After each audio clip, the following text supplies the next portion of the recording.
this is all hopeless. But then once they tell you that they, their goal is this error rate next year, you just say, okay, what can we do with that error rate next year? So you just say, basically what people do is at the first level that they often use sort of a very inefficient code, because inefficient in the sense of maybe it has a higher overhead or something, but it can tolerate a high noise rate. And you use that just to get the effective logical error rate fairly low, and then maybe you can just use one more level of encoding, but with a better code, with a more efficient code, to get the error rate down to 10 minus 11 or whatever, 10 minus 13 or whatever you want. Okay, so overall, this is kind of the picture of where the field was in 2005, I guess. But I mean, this field is really, it's very interesting today because these kinds of pictures are just dreams, really, right? Because we don't have quantum computers that are that big, or we can't hope to. And so really what we want to do is, again, with these NISQ devices, where we only have hundreds or 1,000 qubits or something, how can we do very low overhead, some sort of error reduction or some sort of fault tolerance that's maybe less than general fault tolerance or some interesting thing to reduce the noise rates. Okay, develop fault tolerance schemes that maximize the noise rate with as low an overhead as possible. Okay, yeah, so a lot of the research has condensed on sort of talking about the surface code, which is a particular code I'll mention. And other groups, so Google, for example, is doing that. Other groups, for example, Microsoft has been looking more at different, larger quantum error correcting codes that I'll talk about. Okay.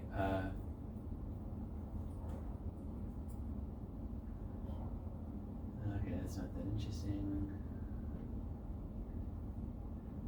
I think I'm just trying to come up with excuses to cite my own papers. Yeah, so well, here's one theme. So one theme of some research is to try to use more efficient codes. So here, I said there exists a 5-qubit code that takes 1 logical qubit to 5 physical qubits. More frequently, people use a 7-qubit code just because it has nicer properties. All that I'll explain.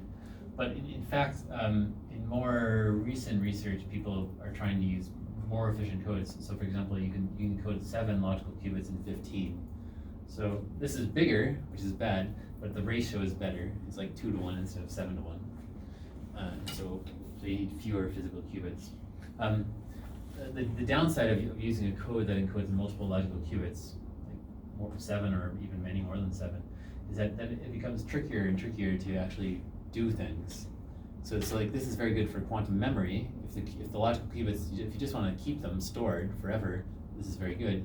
But if you want to do interesting operations on them, it's easy to imagine that it's harder to do an operation in this kind of code than in this kind of code, because you have 7 things mixed up in some weird way. Yeah, I was about to ask you about transversality. Yeah. So things get harder. So that's in this paper by Carrington, right? Sorry. I mean, there's lots of papers. You shouldn't really cite that one, but yeah. More efficient. Oh, I see. So I'm just talking about sort of problems that people have been studying. And another really efficient one is a really important question is okay, so yeah, you want to use the code, and often these codes are stabilizer codes, so they only use so the code space is the simultaneous +1 eigenspace of a bunch of commuting Pauli operators. And so Gaussman, Knell, all Clifford gates, all that stuff makes sense. It all applies. But getting a universal set of encoded gates is often harder than just getting a set of encoded Clifford gates. And so another problem has just been how to augment the Clifford gates to get universality as easy as possible. And this is a whole field. So the field is often called magic state distillation.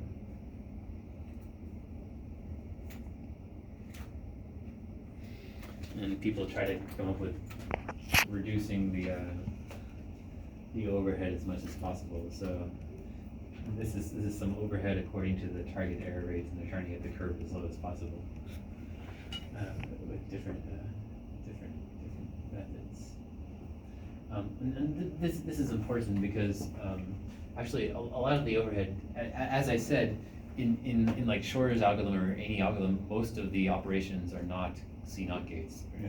Most of the operations are like these weird rotations, so these universal operations or Toffoli gates or something like that. And so it's really important to get the non-Clifford operations as efficient as possible.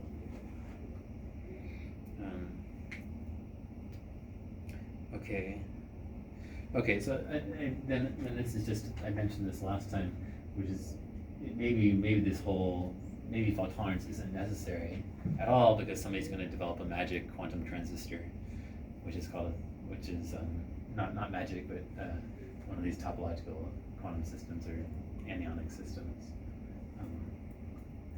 or a self-correcting quantum error correcting code in a physical device somehow. I'll explain what that means. Okay, so solutions needed. Right, so this is from Rigetti just before he started his company, I think. This technology is a strong candidate for the immediate construction. Yeah, so then he started a company. They still don't really have it, but now it's 2012. But yeah, you do see these plots which are somewhat nice, where they show this is for superconducting qubits. They show this is I don't know. Oh, the T2 time. So the T2 time is the dephasing time. You know, the amount of time before you have Z errors that destroy the information.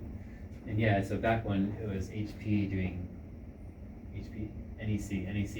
the first superconducting qubits, they had only nanosecond time, which is very poor.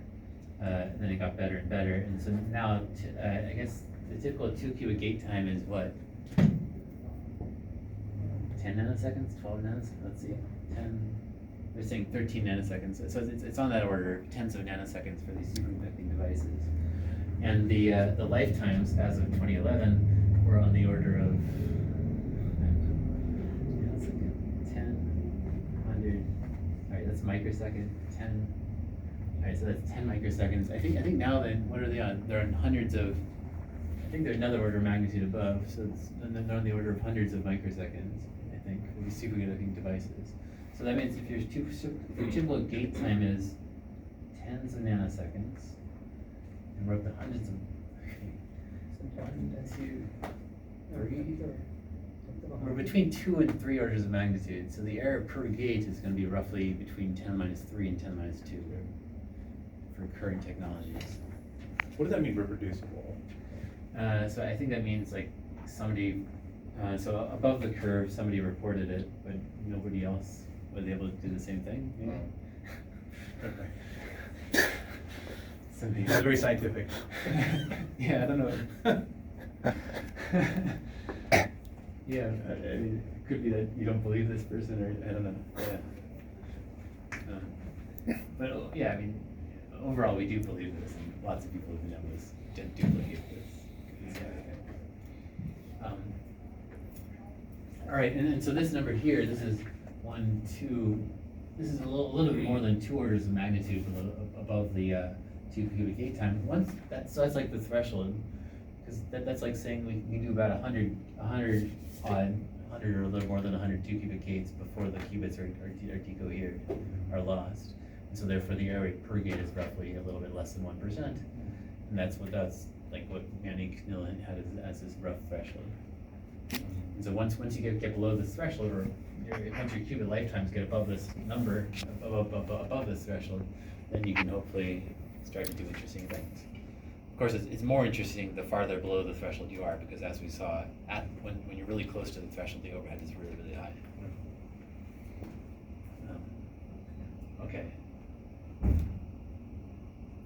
Okay, so that's the end of this. So